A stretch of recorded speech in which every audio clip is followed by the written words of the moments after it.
Nou is kut, nou is die vis al weg voordat ik hem aan het polen haal. Ik ga arresteren, dan zet ik de land tot haat. Kom op, dan arresteer me dan, of wordt het heterdaad. De eerste is zo'n printer, vuile christendemocraat. Dat is dan onze leider, praat als een automaat. Geen idee of wat er leeft bij de mensen in de straat. Dan moet hij dan regeren, ik doe een apparaat. De tweede is Hirschial die de zwarte mond van deed. Een potter grote bakkers, ja nou is het niet meer safe.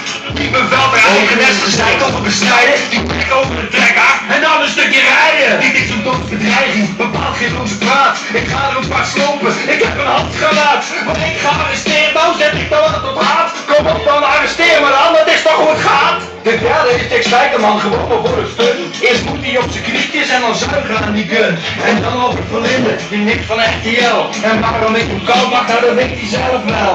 De beide, dat is nog geheim, dat zeg ik lekker niet. Maar van voren heeft hij Paul en van achteren Van Vliet.